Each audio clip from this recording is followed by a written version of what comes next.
everybody. Welcome to this week's show. Gentlemen, we got a problem on our hands. At least Steve Young has one because he was knocked unconscious for the 4th time in 3 years. The question is, when should he be able to return? You know, you were very critical of Mariucci a couple of years ago when Young had a concussion and Mariucci put him back in the game. Well, he did the wrong thing then, but he did the right thing this past week when he didn't let Steve Young finish the game after the concussion. And he's not going to let him play this week in the ball game either. And I think that should be the standard for the National Football League. If you are knocked out, unconscious, I don't believe you should be able to play the following week's football game. It's for the safety of the players. Yeah, but you know something, Chris? There's always a double standard. I mean, Steve Young's a quarterback. Therefore, it's headline. Steve Young gets a concussion. But how many defensive linemen, how many linebackers or safeties get concussions, get knocked out? You don't have to be laying on the field to be knocked out. You can be knocked out on your feet. It happens to me, you know. And it applies to those guys as well. That's what I'm saying. There's so much pressure on these coaches and team doctors to get these superstars back on the field. Even if they're not a quarterback, a linebacker, whatever, you've got to take that pressure away and create a standard. Well, Coach, how did you handle the problem? Well, we had the Jerry Glanville rule, and it was a good one. If you were a linebacker, if you were a safety or a down line, it did not matter. If you got knocked out, you were unconscious, we would not let you play unless you wore a mouthpiece. You had to wear the mouthpiece the rest of the time you played for us. And I talked to Steve Young 2 years ago after he got knocked out. I said, Steve, do not play without the mouthpiece, and you'll be fine. He said, great coach, great suggestion. He only wore it for 4 games, hasn't worn it. You know, since. the problem with that, I was a quarterback. It is very difficult to call plays at the line of scrimmage, changing the play with the mouthpiece in your throat. Yeah, but how about this? Boxers, they wear mouthpieces. They get knocked out. Yes, and if they get knocked out, they can't go back in the ring for at least 6 days. Thank you. That's exactly Absolutely. right. You know, the thing that I'm concerned about, it's not what's going to happen to him today or the next day, but say 20 or 30 years down the road. Then it could have a real effect on those players. Well, Lenny, we're going to get a chance to see just how devastating that hit was on Steve Young just a little bit later in the show. But right now, let's go back to one of the most exciting games of the year, where Brett Favre did it again. With the winds of change blowing across the league, the Packers are looking to reclaim their spot among the NFL Highlanders. I know you don't know what that is in Minnesota, but that's the Lombardi Trophy coming back home to Lambeau. Last Sunday, the Packers marched into battle against the team that had supplanted them as division champs a year ago.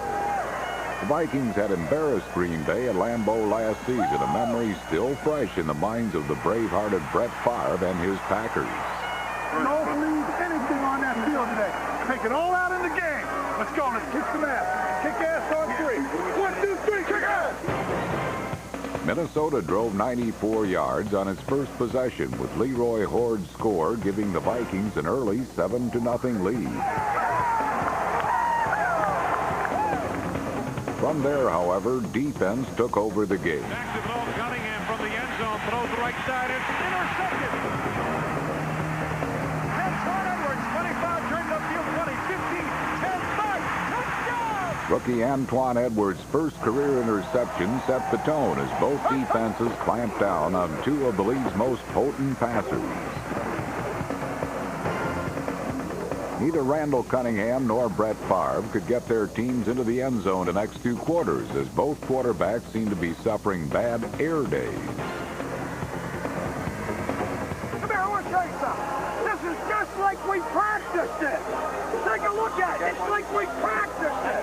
Is it not? It's right there. Look at this before I gouge your little eyes out. You baby little...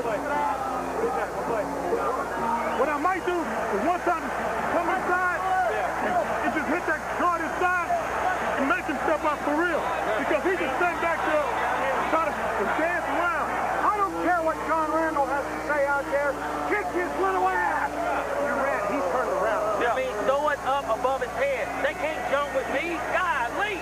2nd and goal, Packer 4. Cunningham back, lob to the end zone to Moss. Touchdown, Vikings. Moss with an alley-oop for the score. They're going to, wait a minute. Oh, they're going to rule some kind of juggle or something. Oh, I think we might have to go to replay on that. Touchdown, baby! Looks like a pretty good call that he was juggling that ball. Randy Moss's juggle forced the Vikings to settle for a field goal, as Minnesota's potent receivers were kept under wraps for most of the game. Hey, we can even go 989 and put Daquan Flynn on the backside.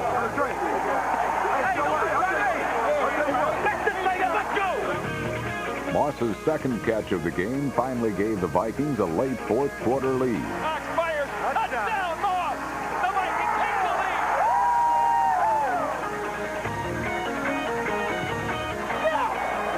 That's what I'm talking about. You got one more in you. You got one more. Let's go. Let's go. Let's go. Let's go. Let's go. Time to hunt. Time to hunt. Let's go.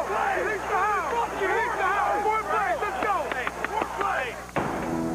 Trailing 20-16 with less than 2 minutes to play, Brett Favre was 77 yards from the go-ahead score. If he were to engineer another late miracle, Favre would have to do it in a style all his own.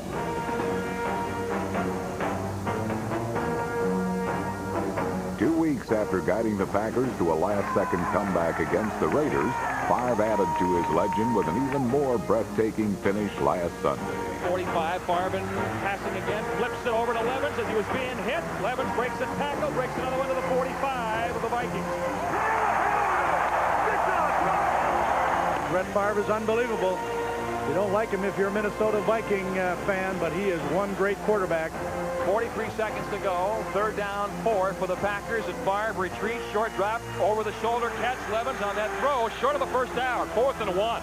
And he doesn't get out of bounds. Clock will run. Picking down now with 32 seconds. Packers trying to assemble in a hurry.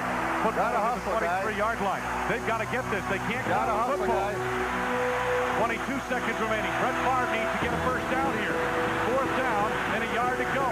Favre takes, pops once, looks the middle, throws the end zone. Touchdown!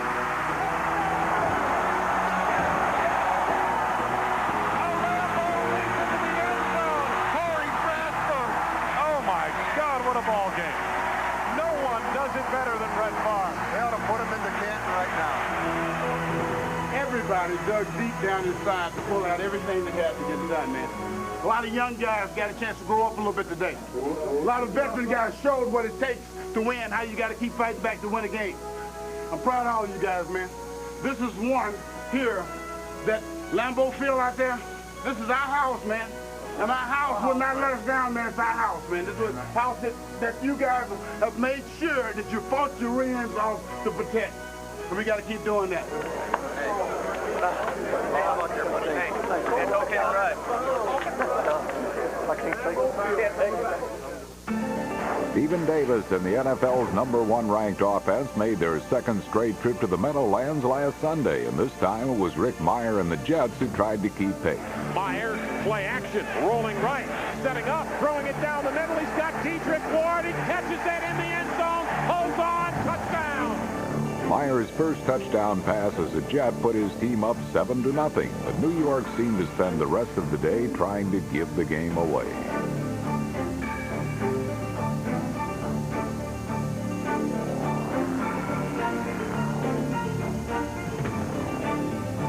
Down 13-7 in the third quarter, the Jets finally regained the lead on Curtis Martin's scoring run.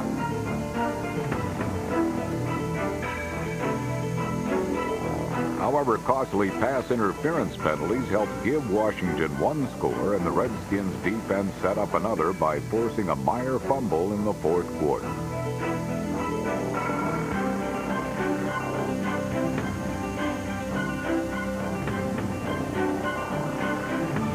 Four plays later, Davis scored his third rushing touchdown of the day and his sixth in the Meadowlands in the past 2 weeks. Stephen Davis with the ball inside the 5 to the goal line, touchdown, and that is all she wrote. The Jets had this game and had a great chance to win this game, and it slipped through their fingers. Trailing by 10 in the final minutes, the Jets' last gasp resulted in an apparent touchdown by Keyshawn Johnson. But replay officials overruled the score, marking just another disappointing finish for Bill Parcells and his 0-3 Jets. After falling short of expectations last season, the Bucs may have a banner year in 1999 if they can continue to dominate on defense and let Mike Alstott pound it out on offense. Delay handoff. Alstott tags his cut to the 20. He's up the 10 to the 10-5. Touchdown, Tampa Bay. Rather than force a mistake, Tampa quarterback Trent Dilfer repeatedly ate the ball and was sacked 7 times. The Bucs' game plan was to stay conservative and stick with All-Star. Carry off right guard. Bounces off a tackle to the 20. To the 25 to the 30. Mike Alstott shows you how football's played. Mike Alstott, he's a man. The man among boys ran over Denver's defense for 131 yards. But with the Bucs nursing a 3-point lead and looking to run out the clock, the A train lost its precious freight.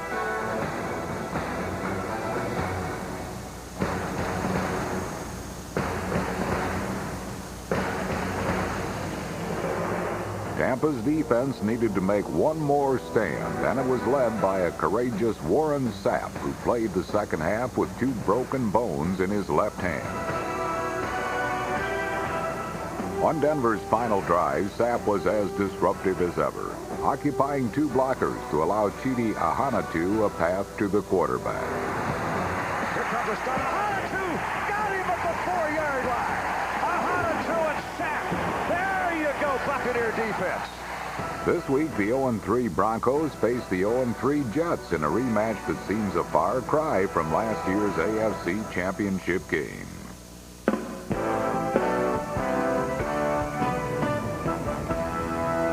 Well, there was one bit of good news coming out of the Broncos' 3rd loss. Neil Smith got his 100th career sack, and he joins us now on NFL Crosstalk. And Neil, you know what's coming. What in the heck is the matter with the Denver Broncos? How can the 2-time champs be sitting there at 0-3? Well, Chris, we're trying to find out ourselves here. We shuffling a lot of things around, and we're just trying to find the way to get back on a winning track, and we're trying everything. I think every coach here and every player is trying to put up on themselves to do something better for the team, and hopefully it results in a win this week. You know, I've been in a lot of locker rooms, and I know that there are plenty of arguments going on in your locker room every day over who should be the quarterback of the Denver Broncos now that John Elway is gone. How much of a disruption is it in that locker room? I don't think it's really a distraction in our locker room. You know, quarterback situation is where it's at now. You know, the young kid is starting, and Greasy, and you know, and Bubby is the backup, and I think that they're not trying to have a quarterback controversy here, and I think that's why Mike put it the way it was, whoever he went with, and we just have to go with that. All right, Neil, now tell me the truth. Who are the guys on the defensive line wanting to see play quarterback? I know this fight's going on in your locker room. You tell me now. Chris, I tell you cannot put me on the spot to tell me to go out and then do this on national TV. I think that, you know, we can't get involved in it. As you know, as players, I think we're supposed to just stay focused on what we have to do. You know, we can't look at the quarterback situation and saying that it is the problem. The problem is the team. We have not put it together as a team, special teams, defense, or offense. This week you take on the New York Jets, and I've got to believe that for one of these 2 teams, the season is over after this weekend. How big a game is this? This is a huge ball game for us. I mean, you might want to say it because it's early in the season, but yet, you know, I'm sure New York feeling the same way. They have some, trying to get back from last year, some revenge in the fact of coming in and trying to knock us off. But this game is huge for us because if you don't win this ball game, you find yourself 0-4 in the rest of the season. It just don't look good of making the playoff. Well, the Jets have their own quarterback problem as well, in that Rick Myers come in certainly better last week than he was 2 weeks ago. What sort of quarterback is he, and how can you take advantage of what he does? Rick Myers has a very strong arm. You know, I think that, you know, he moves in the pocket very well, and I think we have to really control our rush and try to get to this guy early and put it in his mind that it's going to be kind of noisy in there. The same type of game plan we need to have. I think we just need to loosen up on defense and not give the big play ability away from them and try to stuff the running game. Well, Neil, thanks for taking a little time to be with us, and it's great after 37 years in the league. You do have that 100th sack. Congratulations. Good luck this week. Appreciate it. Well, this week, the 0-3 New York Jets travel to Denver to take on the 0-3 Denver Broncos. Who would have believed it? And Lenny, if Neil Smith is any indication of how elusive Brian Griese is going to be in this game, I got to take the Broncos. What do you think? Well, I think my good friend Neil Smith was elusive about the quarterback position. He was non-committal, but I know you have an opinion. No, I don't understand Mike Shanahan. Man, this guy's hard-headed. He's stubborn. What he should be doing is reversing the roles. Let Bubby Brister start the game. Let Brian Griese come off the bench, Jerry, to take some pressure off him. Well, what he has to do, what all head coaches have to do, their big job is to study the film, look at the film, and believe what you see. And if he looks at that film, he's got to say, am I getting enough out of my quarterback position, and make the right decision. Well, I'll tell you, they're putting an awful lot of pressure on this young quarterback. Now, if all the other areas of the game going well, then all right, put him in there. But if they're not, too much pressure on Brian Griese. Now, I know this. The crowd at Mile High Stadium is going to be the difference, and Denver is going to win. Bubby, Bubby, Bubby.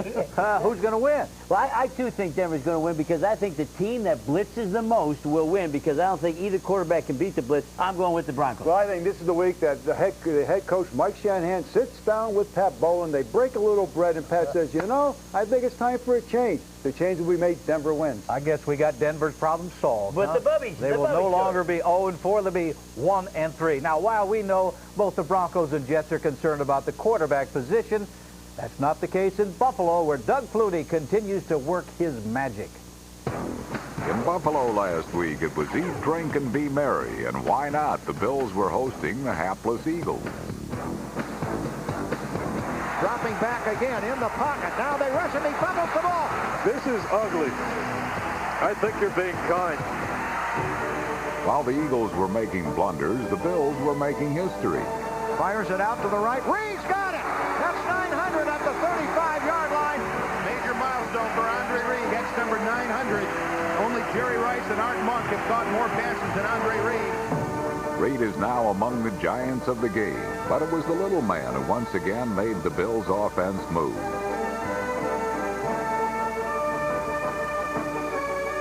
Forget Doug Flutie's miniature stats and stature, his savvy is sublime. Down to the 8 at the Philadelphia 15-yard line. Here's Flutie backpedaling in the pocket, lets it fly, and it is caught in the end zone for a touchdown. This week, the Bills will be carrying more than just a little anticipation into Pro Player Stadium for a showdown with the Dolphins. In Arizona, the big wheel was supposed to be Jake Plummer and his new school tricks, leading the Cardinals to the big time. Instead, it was the same old high-flying 49. Back drop by Steve. Throws for the end zone. Caught. Jerry Rice. Steve Young to Jerry Rice is old news, but a new face tried to garner some attention with his bulldozing run. Charlie Garner's score made it 14-0, and it appeared to be another routine route for San Francisco until a devastating hit just before the half. This time he takes a pretty good hit, and he's not moving. Young's been hurt. Aeneas Williams' hit caused a concussion and more than a little concern for Steve Young's health. He'll miss at least a week. Facing life without Young may force San Francisco to find alternative ways to score. They succeeded beautifully. He breaks out. He's going to go. His first touchdown, 20, 15, 10, 5, touchdown. Despite the victory, it only gets harder for the Niners as they host red-hot Tennessee in what may be a titanic test. Hey, yo. Ain't no words for this. We ready. We are ready. And nothing but to do but to kick ass today. We got to go out. We know what we got to do. Hey, it's our time. It's our time. Let's go. Listen up. Listen up. There's a feeling inside of you. Champions don't hesitate. Champions don't hesitate. They go. 10-1 left. Ready? Right. The word was go, and the Jaguars went, but seldom as far as champions should. 5 to 50.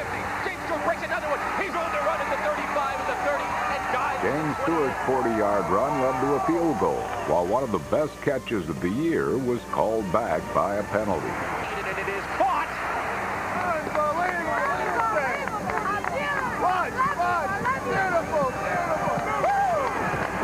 Great effort by McCardell, but this is coming way back. Oh, this is good. This is good. He don't miss that close. Gambling on 4th and goal from the 8, the Jaguars passed on the field goal. But in unchampion-like style, they chose sideline mud over end zone pay dirt. Out of bounds at the 2. He didn't get there. What in the world was that? A heavy rain only served to compound the Jaguars' problems. It's a fumble. It's Titan football at the 9-yard line. But the Titans didn't allow a little precipitation to prevent them from hanging the Jaguars out to dry. Steps up, fires for George at the 5. George cuts back to the middle. Touchdown! For a few minutes in the third period, Jacksonville finally displayed their championship potential, beginning with a championship block from James Stewart.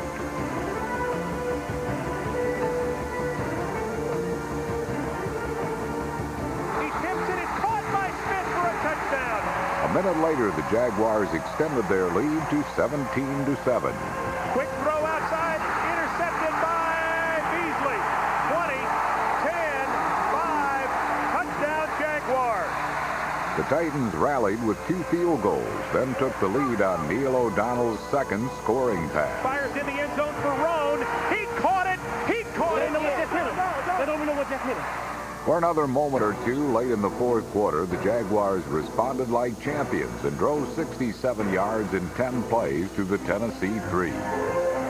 Play it safe or aggressive, kick the field goal and go into overtime, or go for the win. Jacksonville gambled and lost. Brunell drops, throws a fade pattern. Intercepted! Samori roll!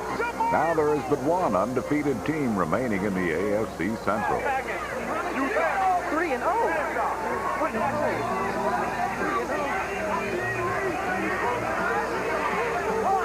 Hey, I said before the game, there's something special in here, and you're starting to feel it. It's starting to happen.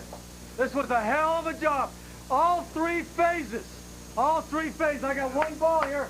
A lot of good things, but 21, that's a hell of an interception.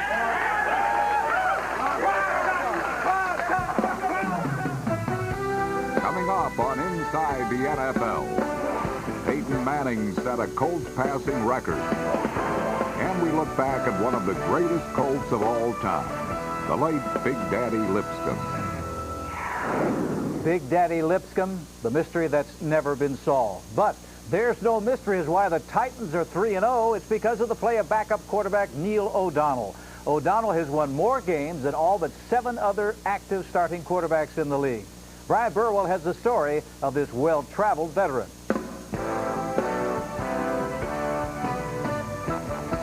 I've been here. I've also been down here, and it's a roller coaster ride.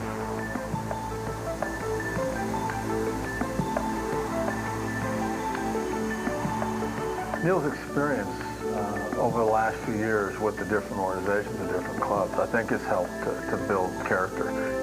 It's made him a stronger person.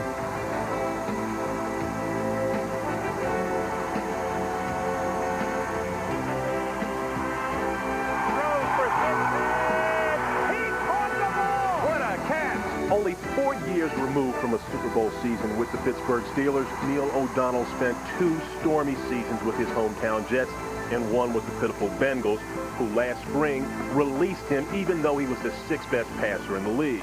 How do you get through the ups and downs? That's the issue. We had talked to him early, talked to him frequently. I think he realized he was the guy that we wanted. When I saw the Titans coming here, it's kind of like a new beginning. Brand new stadium, brand new practice facility, and I said, let's try Nashville. After years of a nomadic existence, the Tennessee Titans have finally found a permanent home here in Nashville, which is something they just might have in common with their new starting quarterback. Because Neil O'Donnell, that self-described Jersey guy, may have learned something in all of his travels, and that is that home isn't always where you're from, it's where you're happy.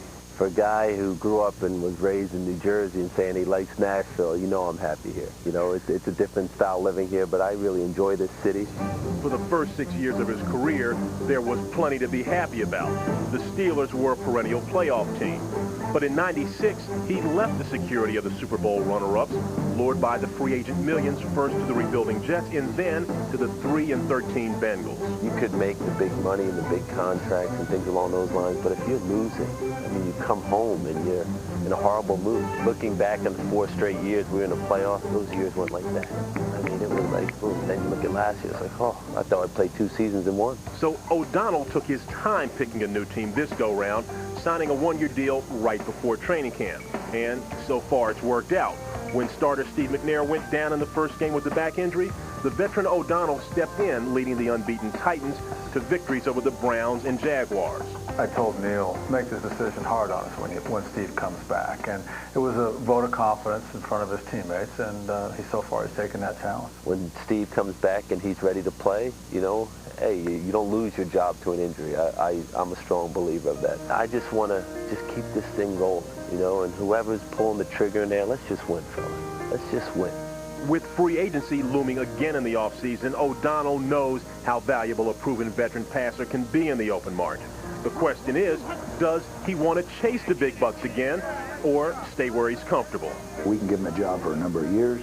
We've got a great city. We've got, you know, brand new facilities.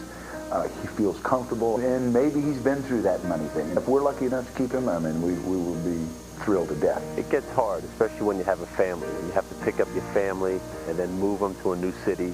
And then that whole off season, there's that little gray area where you don't know if you're going to be back there with the team or you'll have to go shopping around. I would love to stay here, I really would. That decision is still several months away. But for the O'Donnells right now, it's sure beginning to feel like home.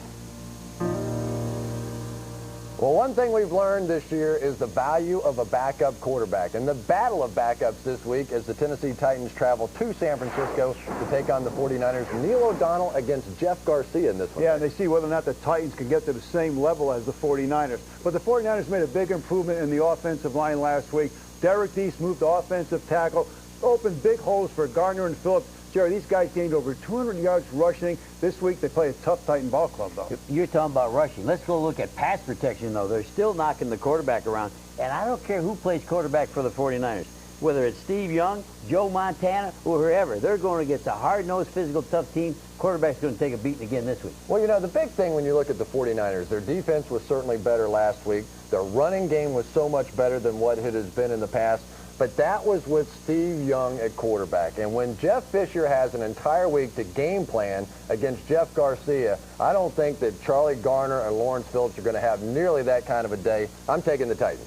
Well, I'm going with the Titans, too. Oh, I thought you said you would never pick the Titans. I said I never picked the Tennessee Oilers. I'm going with the Titans, though, because I think hard-nosed, tough, physical teams can beat Frisbee ball teams. And right now, the 49ers, they're playing Frisbee ball. Oh, throw it to a wide. How many times did that Frisbee ball beat you and me? Too many times. I'll tell you what, that Frisbee ball, I love. Wait till Charles Haley starts draping himself around Neil O'Donnell's neck. That defense is going to come to life. The 49ers win at home. How about that? You're taking the Titans, That's right? The last time if they don't win. That's last time.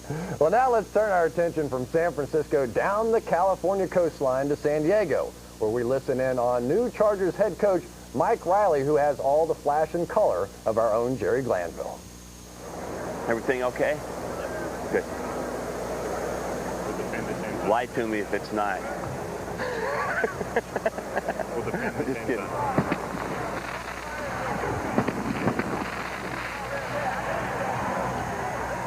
They always do that? One thing Peyton Manning seems to do all the time is throw touchdowns to Marvin Harrison. Under center takes the snap, drops straight back, steps up, has good protection, fires deep intended for Marvin Harrison. He's got it! Touchdown! Marvin Harrison! Oh, God. What a great throw that was. Oh, my God. How do you feel about I-Star Great Chief? All right? Yeah. Ex-Colt Jim Harbaugh also made some pretty passes in the early going. Reginald Davis, the tight end, rookie in motion. Harbaugh back on third and short. He's got him wide open. Davis, the catch at the 20, 15, 10 down to the 5-yard line.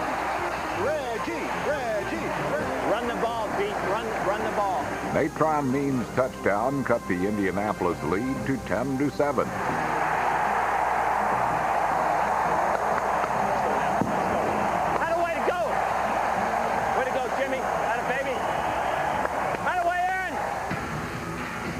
San Diego's defense came into the game ranked #1 in the NFL. Hustle now, hustle. Don't let him get off.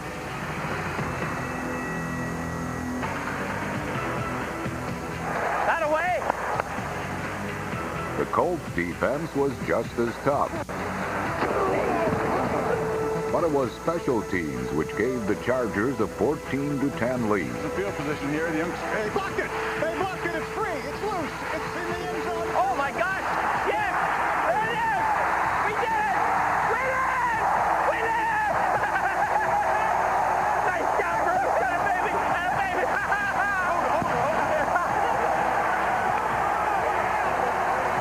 All right, that's it. The mistakes continued to multiply for the Colts. Homestead leg once, twice. Calling signals. Junior Danson. Junior blitzing the ball. Came free. Back out of the end zone. Safety. Score as many as they can. You know, that's what they're trying to do. Yeah. They only got 16 passes in the first quarter. I know. That's 64 by the end of the game. He's going to wing it. Actually, Peyton had to hoof it to give the Colts a 20-19 lead in the fourth quarter. Manning keeps rolls to the right side. He's going to run. He's at the 10. He's at the 5. Touchdown, Peyton Manning! Got to keep playing here now. Keep playing. Everybody stay in it. Indianapolis went up by 8 when 26 of Peyton Manning's team record 404 passing yards went to Terrence Wilkins for a touchdown. At the 5. Spins to the 2 to the 1. Touchdown! Oh, what a play by Terrence Wilkins! Golly. No way a guy can make that kind of play. All right, Jim, here we go. See, we might as well go for it. We'll get all the ones we can right there. Harbaugh out of the shotgun. Waiting for the snap. He takes it. Steps up. Looks. Here comes the pressure on him. Jimmy's hit as he throws. Throws it deep. It is picked off by the Colts. It is Tyrone Poole to 20, to the 30, to the 40, to the 50-yard line and out of bounds. And the Colts win it as the clock goes to 0-0. But he had him. The Colts end a 10-game losing streak on the road and beat San Diego 27-19. In Kansas City, it's been a while since anyone's been able to enjoy life at the top. Still last week against the Lions, the Chiefs continued to go gonzo. Third back, 5-step drop, looking left. Rifles it, solid, caught by Gonzalez. Gonzalez makes a tackle. Touchdown! Tony Gonzalez's determined catch and carry set a decisive tone, and second-year running back Rashawn Sheehy followed that lead with some extra effort of his own to catapult Kansas City to a quick 14-7 lead. Sweep left side. He goes to Sheehy. Stiff arms 1, now 2. Stumbles, falls forward. Touchdown, Kansas City! Sheehy's gutsy rumble was bested, however, by Detroit's new favorite back, Ron Rivers.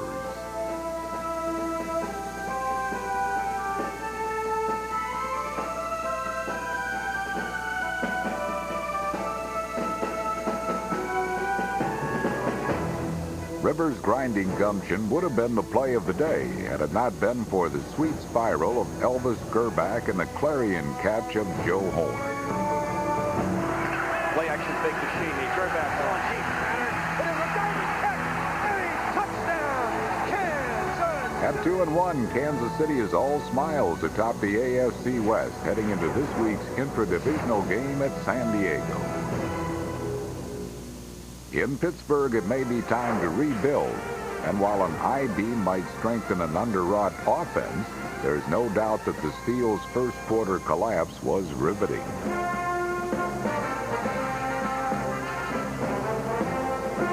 From the shotgun, Stewart backpedaling with pressure, fires underneath, intercepted. The ball's deflected away at the 20, down to the 10, down to the 5, touchdown Seattle. On the very next series, Seattle effectively put the game away with 57 minutes to play. Fielded at the 5, up ahead to the 10, shoots by a man to the 15, to the 20, up the sidelines to the 30, to the 40. He's only got one man to beat. He's hit at the 45, goes to midfield, cuts across the field. Rodgers may go all the way to the 20, to the 10, touchdown Seattle! 93-yard return by Charlie Rodgers. Did Mike Holmgren fix the special teams or what? What an incredible run back. He takes it up the field, breaks it to the sideline, makes a guy miss big time, dives underneath another guy, and then legs sends it out to the end zone. What a fabulous return of the Seahawks. Up 14-0, and the Steelers can't get out of their own way right now.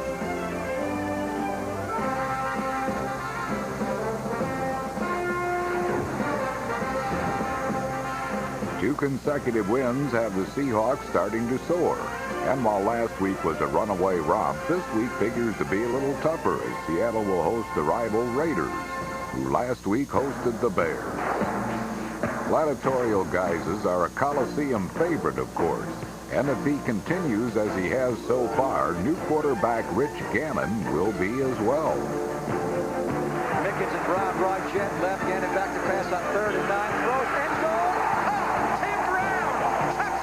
Gannon's pinpoint passing was matched by the surprising Shane Matthews. He steps up, throws, end zone, catches, made a remarkable touchdown catch by Curtis Conway. In a striking display of one-upmanship, Ricky Dudley did right and made a sensational grab of his own. What a catch down the middle by Ricky Dudley.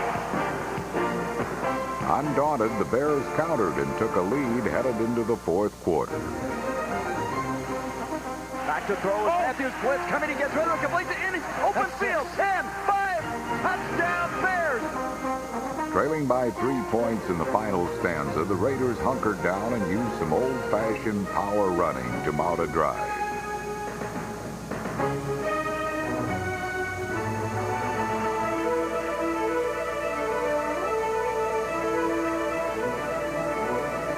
Tyrone Wheatley wasn't pleading for the touchdown, only another carry. Richie ahead of Wheatley.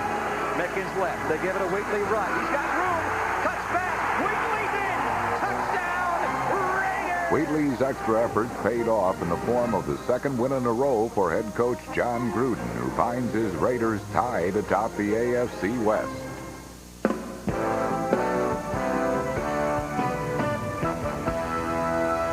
This week, John Gruden will face his former boss, Mike Holmgren, for the very first time, and both teams have won 2 games in a row, but for Oakland, Nick, Tyrone Wheatley is questionable because of a shoulder problem. I think that's important, Lenny, because Wheatley gives them that good inside running attack, but whether it's Wheatley or Napoleon Kaufman, they're going to have a tough time running against that Seattle defensive line. Cortez Kennedy, Chad Brown, and Mike Sinclair. All you have to do is ask Jerome Bettis. Yeah, Jerome only gained 39 yards, but wait a minute.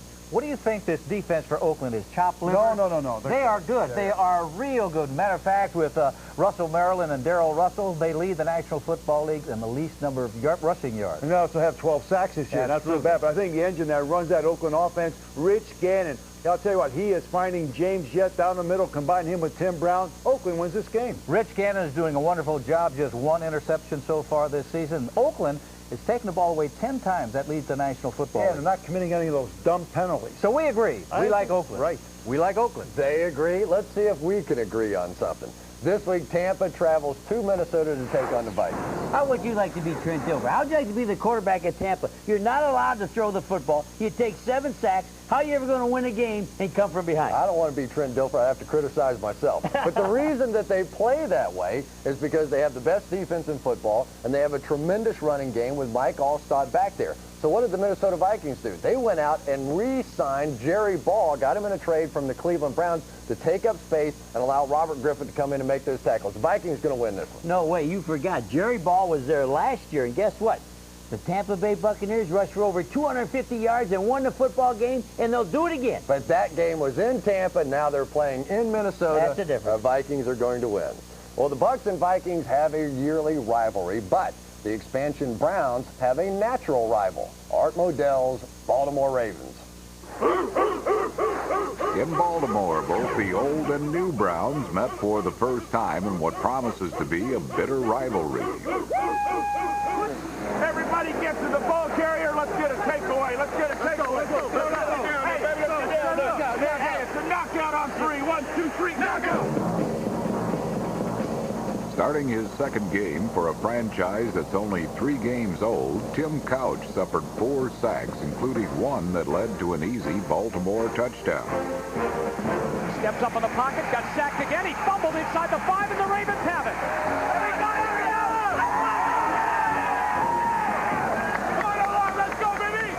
Soon after, Stoney Case scored the first of 2 touchdowns. Around does Case to the right. He can float in. Touchdown as he pump fakes and goes in. And then the Browns get hit for a penalty as they snap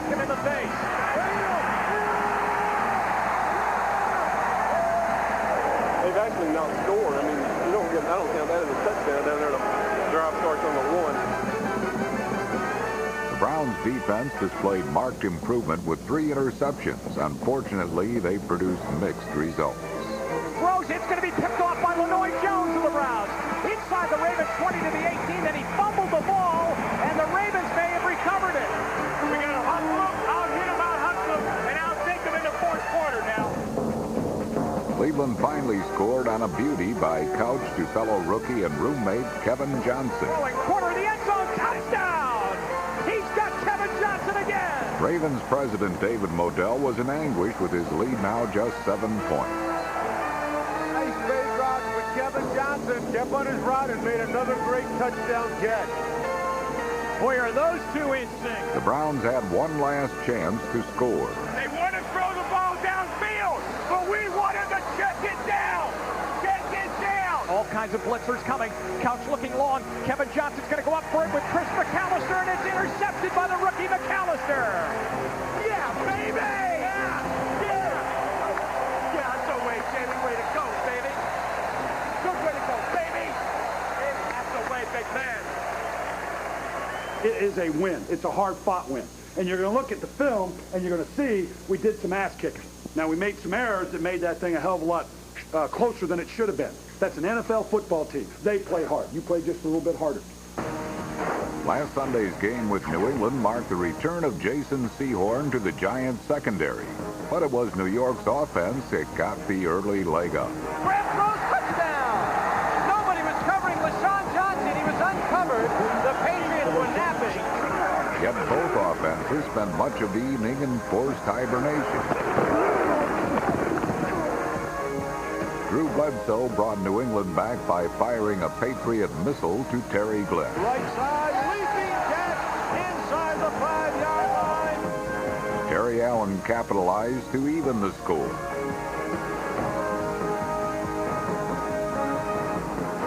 Adam Vinatieri's third field goal put the game out of reach. On the way, and it is good. 41 yards for Adam Vinatieri. He's Mr. Automatic, isn't he? The victory left the Patriots undefeated, but their 3 wins have come by a combined 7 points. For years, Rams fans have only seen fireworks during the pregame introductions, but this season their offense has been dynamite, and quarterback Kurt Warner lit the fuse against the Falcons. Fakes to Marshall Faulk, now throws the middle and the end zone, and it is caught by Isaac Bruce. Touchdown, win. Looks, passes to the wing, and Marshall Faulk takes a deep move to the 20.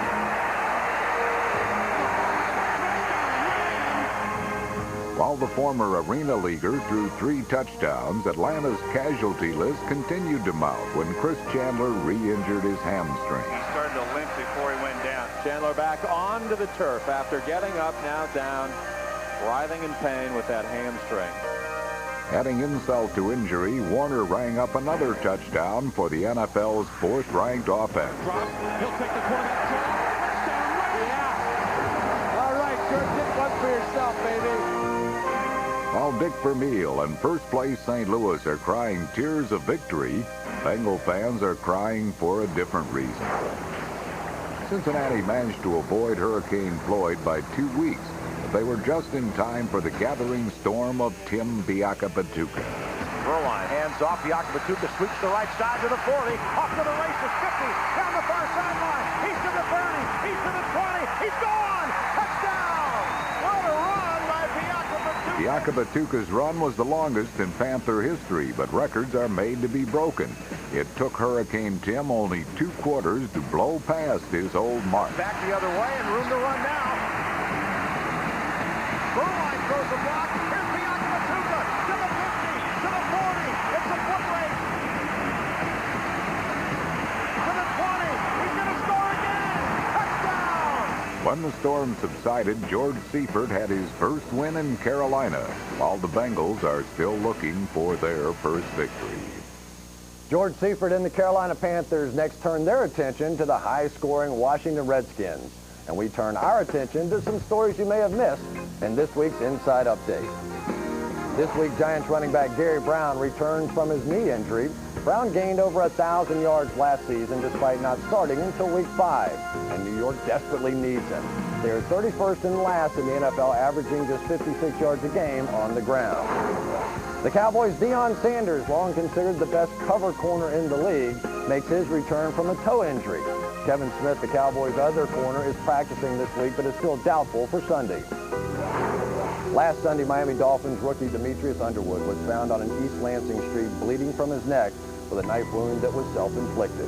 HBO Sports has learned that Underwood was released earlier today from the hospital and has moved to a facility for psychiatric evaluation. The Dolphins will continue to pay Underwood and hope he can get his life back in order. Now let's go to Gary and Lynn for some more inside information. Chris, thank you very much. Gary, another serious situation is that of Steve Young and his concussions. Early in the program, we discussed his concussions, both past and present. You talked to his agent. What did he have to say? Well, Lenny, first of all, Lee Steinberg said that all the tests on Young on Tuesday came back clear, but he did say if the doctor tells Young in the future to retire because of the concussions, he will retire. And he said the change in Young's thinking there is that 2 years ago, if that happened, he would have sought second opinions, but he's no longer in denial about the seriousness of concussions. You know, Young has really taken a beating in the first 3 games, and one of the reasons, I think, is from 1988 to 1997, the 49ers did not draft one offensive lineman in the first or second round. What's your gut feeling? What do you think he's going to do? Well, I really think that regardless of what happens the rest of the season, because of the physical punishment that Young has been taking, I think this is his last year. Broncos defensive lineman Neil Smith was on the program, and he says Terrell Davis is not hurt. He has not been in the training room. So if that's the case, what's going on with that running game? Well, Len, I spoke to somebody who's watched tapes of the Broncos games, and he agrees there's nothing wrong with Terrell Davis. It's simply Brian Griese taking over John Elway. Defenses are not paying any attention to Brian Griese. They're stacking up to stop Terrell Davis. Well, they're stopping Randy Moss at Minnesota as well. He's got 9 catches so far this year. And he said it's the offensive coordinator's job to find a way to get me the football. Sounds like he's not too happy. And I spoke to that offensive coordinator, Ray Sherman. He said he's not really concerned about what Moss said, but he did meet with him on Monday and said Moss is frustrated about what's happened the first few weeks of the season, and says they will move him around some more this week against Tampa to try to free him up from the double and triple teams. I spoke with Moss at the end of the preseason. I said, you know, what do you do to improve on last year? And he says, I don't really know how much better I can get, but certainly he didn't expect to have 9 catches after 3 games. Well, that's 9 more catches than Joey Galloway of Seattle has. You know, he's holding out. He wants another contract. And this week, Seattle says, hey, that's it. We're taking our latest offer off the table. Is he finished? Well, this is really getting kind of nasty here, Lenny. In fact, I spoke with Eric Metz, who's one of Galloway's agents, and he said that Galloway is prepared now to sit out the entire season. One key date to keep in mind is October 19th. That is the trading deadline. So far, Seattle has shown no indication that they want to trade him. But a team like Washington with 3 number 1 picks could make an offer they can't refuse. Here's the big question next. Wednesday, the owners are meeting to determine the 32nd franchise. Is it going to be L.A. or Houston? No question, Houston goes into that meeting next week with the lead, but there are a lot of owners that want Los Angeles to get that franchise because it is Los Angeles, and there are some owners that want to leave Houston open as a possible relocation city. All right, thank you very much, Gary. We'll see you next week. Okay, Len. Chris, let's go back to you. Thanks, Lenny. In the late 1950s, the Baltimore Colts dominated the NFL with a pair of championships, and names like Unitas, Barry, Thurston, Parker, Moore, Donovan, and Eugene Big Daddy Lipscomb. All but Big Daddy are in the Pro Football Hall of Fame. In this week's NFL Storybook, Kurt Gowdy examines why.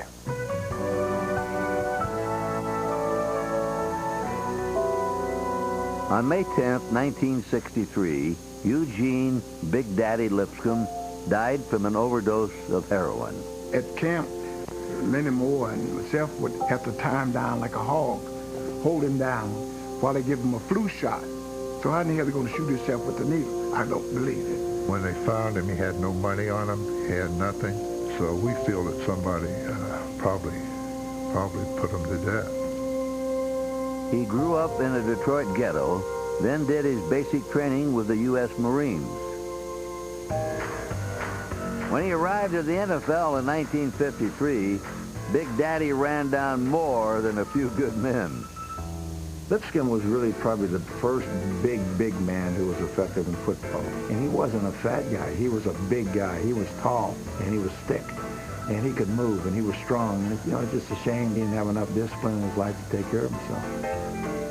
I went to a Pro Bowl party, and I had the opportunity to meet him. And he was from the old Bobby Lane school, you know, a party. You had to drink the booze like he drank it, right out of the bottle, you know. He was a nice guy. He was an awesome football player. And I was saddened when tragedy struck him because it was a setup, and it was something happened in his life that he had no control over. What happened to him, he drank a quart of whiskey, and then somebody gave him a shot, and he was bombed, and he's so strong, he'd try anything, and he takes it, and he goes down for the count. But you know what? Big Daddy wasn't a doper. He hated a blood test. He hated it because he was afraid of a needle. So I can't ever see a guy that afraid of something injected himself with a needle. Big Daddy collapsed unconscious in this Baltimore apartment house. He died on his way to Lutheran Hospital with enough heroin in his body to kill 5 men. We got some people that look into it, and everybody we get to look into it died instantly. We don't know what happened to them. From a team that sent 7 players to the Pro Football Hall of Fame, Gene Lipscomb is conspicuously not among them. I'd have to say he's probably one of the best tackles that ever played in that position. And I definitely feel that if it wasn't for that drug incident, that Big Daddy would be in the Hall of Fame. And he should be in the Hall of Fame. I think they should have forget about his way of death and vote on him for his ability. If they look at the film, they see the same damn thing I did. And I think it should be remembered as Big Daddy Lipscomb, Gene Lipscomb, a Hall of Famer from the Baltimore Colts. Obviously a tragic story about a great football player, but Lenny, my question for you about Big Daddy is, based on what he did on the field, forget what happened off the field, does he belong in the Hall of Fame? Absolutely. You know, you took a look at some of the film and you saw that here is the first big man, around 300 pounds, that was a terrific athlete that could move. He was awesome, the most dominating defensive lineman of his era. Yes, he belongs. No, Lenny, we all know sports writers elect players to the Hall of Fame. And on the committee, there's a Veterans Committee that can elect a guy like Big Daddy Lipscomb. We're hoping that a program like this will jog their memory as to how great a player he was. Well, how great was Jerry Glanville last week in our pick segment? Whoa, 11-3. At the bottom. He is a good Well, one. you got it. Now, for the season, Nick Bonacani is up there on Chris top is at the bottom. once again. Hey, earlier in the show, we picked several games. Now it's time to pick the rest. Baltimore's Eric Redd is coming off 2 straight 100-yard games. Chris and Nick like Atlanta. Jerry and I take Baltimore. Carolina needs to put a lot of points on the board if they hope to beat Washington. We like the Redskins. Kansas City will win their 3rd straight. They'll defeat the Chargers in San Diego. Philadelphia hasn't scored a touchdown in 11 quarters. We all like the Giants to even their record at 2-2. The undefeated Rams with Marshall Faulk and Kurt Warner have too much firepower for the winless Bengals. And New England will go 4-0 when they defeat Cleveland on Sunday. Well, now for the rest of the games in more detail. Arizona at Dallas. The Cardinals knocked the Cowboys out of the playoffs last year. Let's go to our leader from last week, Jerry Glanville. Do you like Jake Plummer? Do you like Jake Plummer? Yeah, everybody loves Jake Plummer except his own defense. 9 interceptions, and they're still missing Eric Swan as a defensive tackle. Cowboys run for the victory. And his own defense better play better against the run this week than they did last week against San Francisco. I don't think they can stop Emmitt Smith. I like the Cowboys. Why are the Cowboys doing so well on the ground? They're averaging 160 yards per ball game. It's because of that offensive line. I like Dallas as well. How about Deion Sanders? He's back this week in a dominant defensive line with Greg Ellis, Chad Hennings had 4 sacks in their last ball game. I like the Cowboys. We all like the Cowboys. Jacksonville at Pittsburgh. Both teams coming off losses. And Cordell Stewart's about to play his way onto the bench. He has to get himself straightened out. I like Jacksonville. This is a game of who's got the best quarterback. Cordell Stewart in the last 20 games, 13 touchdowns, but 24 interceptions. I like Jacksonville. What happened to that vaunted Pittsburgh defense? The safeties are not even playing. They give up 2 long touchdown passes, 51, 43 yards. They reshuffled their safeties. Still not enough. I like the Jaguars. You like the Jaguars. I like the Jaguars, but you got to believe in Mark Brunell. He can't play 3 bad games in a row. He was better 2 years ago. He'll get over that with no rain in the game. I'm going with Jacksonville. Next up, we got New Orleans at Chicago. Mike Ditka makes his 2nd appearance as the visiting head coach in Soldier Field. The Bears, wow, 17 penalties last week, 30 penalties in the last 2 games. You can't do that. the Saints will win? Well, Chicago's going to run into the New Orleans defense. It is really a bust-up. Defensive lineman Leroy Glover, Wayne Martin, two good players. I like the Saints. I like the Saints because they're wide receivers. Eddie Kinnison and Keith Poole with their speed. The Bears corners play off the ball 9-10 yards. I think the Saints win. You know, the Bears have been playing awfully tough during the course of this season. I just don't think they have the talent to match up against Ricky Williams and company. Ricky Williams, though, does have a hyperextended elbow. Some question about his ability to hold on to the football, but I'm still taking the Saints.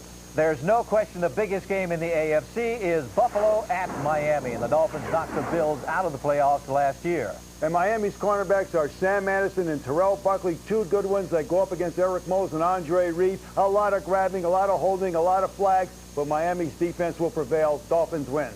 If you're a 38-year-old quarterback and you got a bye week, that's better than having a new house, a new car, a new family. It is? Yeah, he'll throw that football better than he ever did. I think Marino wins it. How about a new tie? You ever wear anything but purple, ever? Not never. For Doug Flutie to be effective, Antoine Smith has to have a big day running the football. I don't think they can do that against this Miami Dolphins defense. I like the Dolphins. Now, both teams want to run the football. Now, can Miami run inside on Ted Washington?